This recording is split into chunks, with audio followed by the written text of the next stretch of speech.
Hi guys, welcome back to my channel. So இன்றைக்கி ஒரு recipe கஞ்சி, பழைய கஞ்சி எப்படி செய்யலான்றது தான் சிம்பிளாக. அன்னன்னைக்கு சாப்பாடெலாம் சில பேர் கீழே கொட்டுவாங்க இல்லையா? ஸோ அது மாதிரி பண்ணாதீங்க, இது மாதிரி ட்ரை பண்ணி பாருங்கள். ஸோ நேற்று நான் மதியானம் வச்ச சாப்பாடு தான் இது. நைட்டு நான் இதை பண்ணியிருந்தேன். ஸோ அதில் வந்து ஒரு டம்ளர் தண்ணி ஊற்றிருந்தேன். அதுக்கப்புறமேட்டா ஒரு 20 ரூபாய்க்கு 30 ரூபாய்க்கு தயிர் பாக்கெட் மட்டும் வாங்கி ஸோ நான் அதில் மிக்ஸ் பண்ணிட்டேன். இது வந்து சால்ட்டு, நான் எனக்கு யூஸ் பண்ணிக்கிற சால்ட் இது தான். கல் உப்பு நசுக்கி வச்ச மாதிரி இருக்கும் இல்லையா? ஸோ பிளாக் சால்ட் அது மாதிரி சொல்லுவாங்க. ஸோ அது அந்த உப்பு போட்டு நல்லா மிக்ஸ் பண்ணி வச்சுட்டேன். ஸோ சைடில் வந்து பார்த்திங்கன்னா எங்கள் ஹஸ்பண்ட் வந்து அதுக்கு தேவையான திங்ஸ்லாம் கட் பண்ணிகிட்டு இருந்தாங்க, வெங்காயம், பச்சை மிளகா.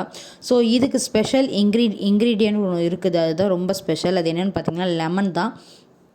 ஸோ நான் வெயிட் கெயின் ஆனதுக்கு காரணம் இது ஒன்று மட்டும்தான். நைட்டு இதுமாரி மேக்னேட் பண்ணி வச்சுட்டு காலைல சாப்பிட்ருவோம். ஸோ அதனால தான் என் வெயிட் ரொம்பவே ஏறிச்சு.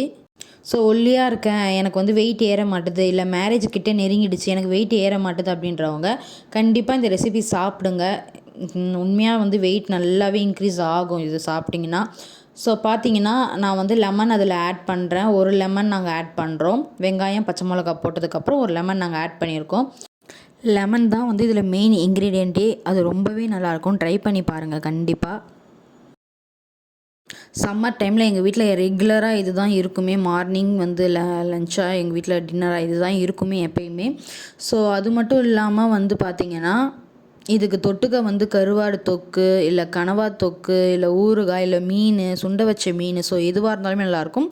ஸோ நான் மார்னிங் வந்து இது கூட செஞ்ச டிஷ்ஷு வந்து என்னென்னு பார்த்தீங்கன்னா சுண்டை வச்ச மீன். ஸோ ஆல்ரெடி நான் வந்து ரெசிபி வந்து நான் உங்களுக்கு இன்னொரு நாள் சொல்கிறேன், சுண்டை வச்ச மீன் ரெசிபி. ஸோ நான் மார்னிங் நான் அதுதான் செஞ்சு சுட செஞ்சு ஸோ நான் கார மீனில் வந்து மீன் சுண்டை வச்சுருந்தேன். ஸோ நைட்டு ஃபுல்லாக இது ஊறுனா ரொம்பவே நல்லாயிருக்கும் மார்னிங் சாப்பிட்றதுக்கு. ஸோ நான் அப்படி தான் பண்ணியிருந்தேன். இந்த வீடியோ பிடிச்சிருந்தா லைக் பண்ணுங்கள், ஷேர் பண்ணுங்கள், கமெண்ட் பண்ணுங்கள் அண்ட் சப்ஸ்கிரைப் பண்ணுங்கள். இது கண்டிப்பாக பேச்சுலருக்கு யூஸ்ஃபுல்லாக இருக்கும்.